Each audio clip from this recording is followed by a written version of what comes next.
I'm honored to join this important conversation on the defense of our Constitution, the single most sacred covenant between the state and its citizens. Why is this conversation mattering now? We meet at a moment when the rule of law in Zimbabwe faces its greatest test since 2013.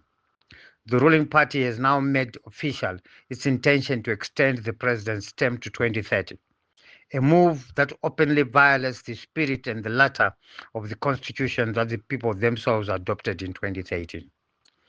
This is not a technical amendment. It is an attempt to rewrite the people's will. And once the will of the people can be rewritten by those in power, democracy ceases to exist. Our constitution is unambiguous. The president's authority to govern derives directly from the people, not from parliament, and not from the party in power. Parliament may make laws, but it cannot manufacture legitimacy. That legitimacy flows only from the people's consent, expressed through free and fair elections within fixed constitutional limits. Any extension of presidential terms without a referendum is therefore unconstitutional and illegitimate. The so-called 2030 agenda is being sold as continuity to finish projects or compensate for lost COVID years. But in truth, it is continuity of something else.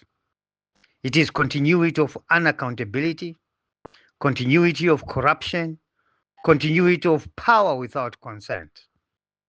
The Constitution sets limits precisely to prevent that. Term limits are not an inconvenience. They are a safeguard, a safety valve to ensure that power remains a trust, not a possession. When constitutional order collapses, it is not politicians who pay the price, it is citizens. When the state loses credibility, investors retreat, jobs disappear, and poverty deepens. Rule of law is not an abstract idea. It is the foundation of every school built, every hospital equipped, and every job created. And when 3 billion can vanish into private hands, as recent leaks allege, while power is being extended instead of accountability enforced, it becomes clear that corruption is no longer a crime. It has become a system. That is why I've called for a full forensic audit of all public contracts tied to those allegations before anyone speaks of new political terms. Let us first account for the billions already stolen from the people's future. What is the pathway forward? Should it be renewal or a regression? Defending the Constitution is not a rebellion, it is responsibility. Our generation must now choose. Will we be remembered as the citizens who allowed the Constitution to be torn apart, or those who stood up peacefully, lawfully, but firmly to defend it? Across Africa, citizens are rediscovering their power. Senegal said no to term extensions. Zambia, Malawi, Mauritius renewed leadership peacefully through the ballot. So did Botswana. Zimbabwe can do the same.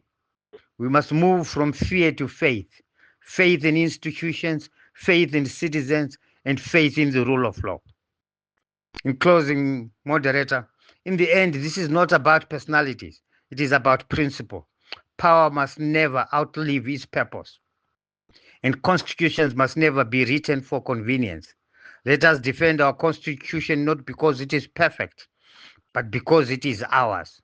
And because in defending it, we defend the idea of Zimbabwe itself.